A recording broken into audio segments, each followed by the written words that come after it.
In Task Force X, even the worst villains in the DC universe can serve a higher purpose. But what happens when that purpose is called into question, and these villains are forced to strike out on their own? How do you redeem the Irredeemable? The team of anti-heroes known as the Suicide Squad has been a part of DC Comics history for over 50 years, though most of its fame is credited to John Ostrander, Kim Yale, and Luke McDonnell's spectacular 6-year run on the title. Re-envisioning the squad as a team of villains forced to work for the US government, Ostrander and company were able to retool the title into something much more nuanced, tackling themes of exploitation and trauma while hammering home the life and death drama behind the team's missions. While Ostrander's run was widely celebrated for how it humanized its characters, the title began to stagnate after the end of his run, leading to a reintroduction in DC's New 52 that many saw as an all-time low for the series. With a growing reliance on bigger names, shallower stories, and high-profile movie tie-ins, the title was practically dead. That is, until 2019. Fresh off a myriad of hit series for DC, including Injustice and Deceased, writer Tom Taylor teamed up with an all-star roster of artists, colorists, and letterers to breathe some life back into the book through the 11-issue maxi-series titled Bad Blood. Bringing in a new cast, story, and tone, Bad Blood serves as both a return and reinvention of Ostrander's vision, putting this scrappy band of supervillains on an exciting new path. As long as they can survive it, that is.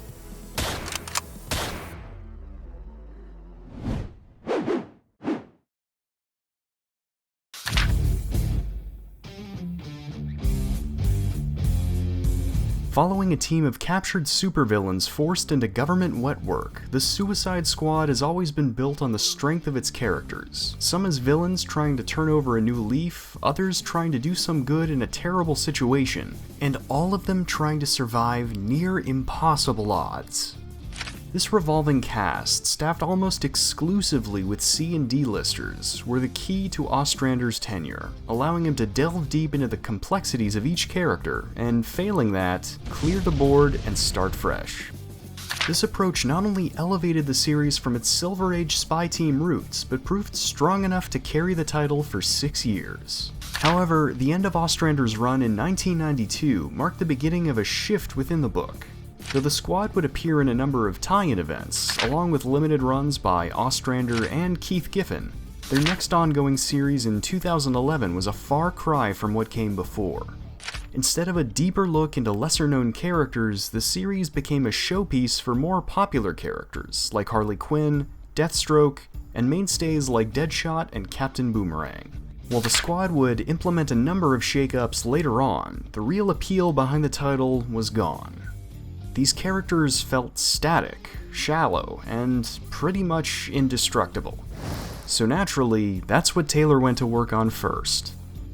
The run's first issue introduces an entirely new team, dubbed the Revolutionaries, who act as the squad's karmic opposites. Each of the team's members have been harmed by Task Force X in a way, and have dedicated themselves to undoing the damage made by the entrenched evils that gave rise to the program. Meanwhile, the facilitators behind the squad grow into something more aggressive, with the morally relative Amanda Waller ousted by the psychopathic Agent Locke, who pushes the squad into more imperialist missions, the first being the forceful recruitment of the Revolutionaries. You can't be serious. They're your new teammates. I don't care if you get along, Floyd. You said we had the worst squad ever? I agree. This is my upgrade. With this Suicide Squad, I can remake the damn world. In plain terms, this isn't a group built for a noble purpose or even a necessary evil. They're pawns who die at the whims of their masters. While the run begins as a return to form for Task Force X, the addition of new characters and deepening of others lets the book's creators lay groundwork for something much bigger. A chance to redefine the Suicide Squad and the world they inhabit.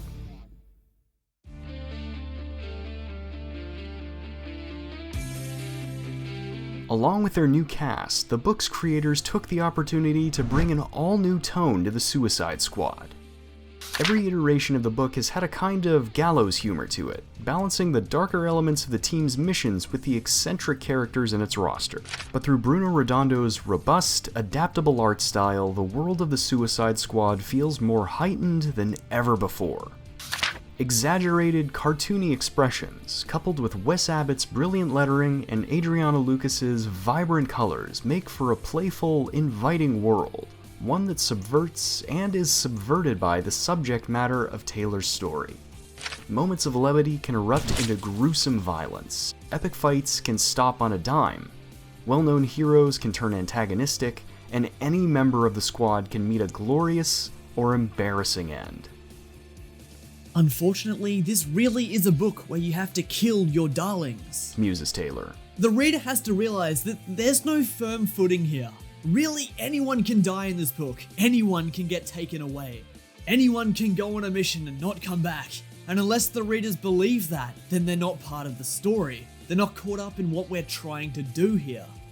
It's this renewed sense of vulnerability and helplessness that Taylor uses to define and humanize both halves of this new squad. Characters like Harley Quinn and Deadshot have earned a kind of indestructible reputation through their time on the title. But over the course of the story, that invulnerability slips away, giving readers a deeper glimpse into the real toll of life on the team.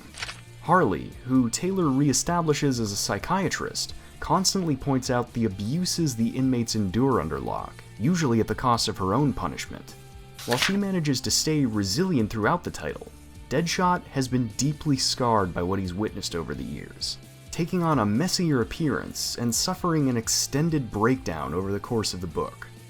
Witnessing and executing countless missions for Task Force X has left Floyd Lawton feeling broken and questioning his sense of worth in the world well after serving his time. The senior member's experience lays the hard truths of the Suicide Squad bare. It doesn't rehabilitate its prisoners, but exploits them, and leaves them with little hope to move beyond the lives that they've known for so long. I've been trapped for years. I've stepped in front of aliens and gods and worse, and all with a bomb inside me.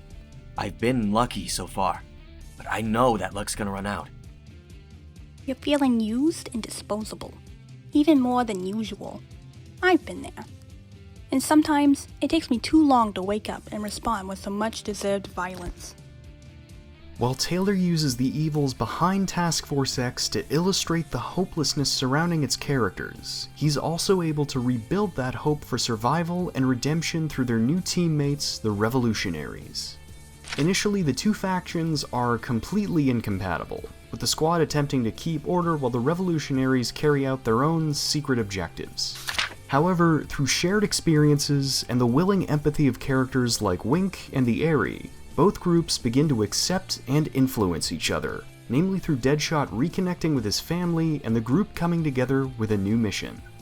While the Suicide Squad is a team with a grim legacy, the run's colorful, optimistic presentation is its greatest strength, charting the team's transformation from reluctant anti-heroes to driven agents of change.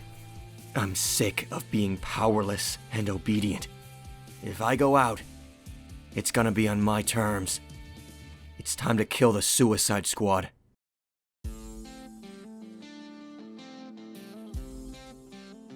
Through radical reimaginings of the title's cast and world, the real purpose of Taylor's Suicide Squad comes into focus. This is the story of Task Force X evolving beyond its origins, finally confronting the themes of the prison industrial complex and military exploitation seeded in Ostrander's original run. While earlier outings touched on these elements, it was always in a limited fashion. Perspective was often balanced between the prisoners and their handlers, with the squad's insubordination and selfishness serving as the basis for a number of stories. These are supervillains after all. But through Bad Blood, Taylor and his team work to subvert that dynamic entirely. Replacing Waller with the overtly monstrous Locke, the creators highlight the trivial, harmful nature of the team's missions, as well as Task Force X's willingness to bend or even break the rules to keep exploiting its prisoners. The squad's members have undergone some changes of their own as well, and while still supervillains, are more human and relatable than ever before. Once an unrepentant loner, Deadshot becomes the emotional core of the book through his desire to move beyond his past and raise his daughter. Harley, who's grown further beyond her abusive past, comes to love her new teammates as family. And even Silver Age joke characters like Zebraman are given new depth and purpose as they find their footing in this developing team. Instead of a band of outcasts thrown together out of necessity, this new team becomes a kind of surrogate family, with their sense of community letting them outgrow their past and fight to dismantle the system that used them. As a result, the book's third act becomes a cathartic payoff to what feels like decades of build-up, following fully realized characters that could be taken off the board at any moment. I think it's just about making sure that the characters are real on the page, that you have their voice, that you understand what makes them tick. Whatever they regret, or whatever piece is buried in the past, you bring it to the surface and show glimpses of it. It's about putting people in a position of safety and then pulling out the rug from under them. And with something like the Suicide Squad, you can do that better than almost anyone. Ultimately, Taylor and Redondo's vision of the squad wasn't meant to last, with the release of James Gunn's 2021 film prompting another soft reboot for the series that placed Waller back in control of a team full of familiar characters. Still, in a time where the comic is at its most popular, Bad Blood stands as one of the deepest explorations of both the title and its characters. By seeing the worth in each other that society ignores, the Suicide Squad proves that it's never too late to become something better. That there's always hope for the irredeemable.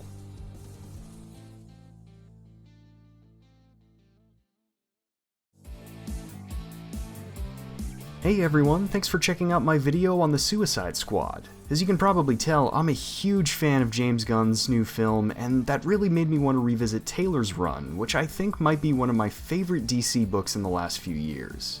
If you like this video, please feel free to like, comment, share, and subscribe, and click the little bell to get notified when I make new videos. Until next time, stay safe, stay healthy, and keep trying to be your best self.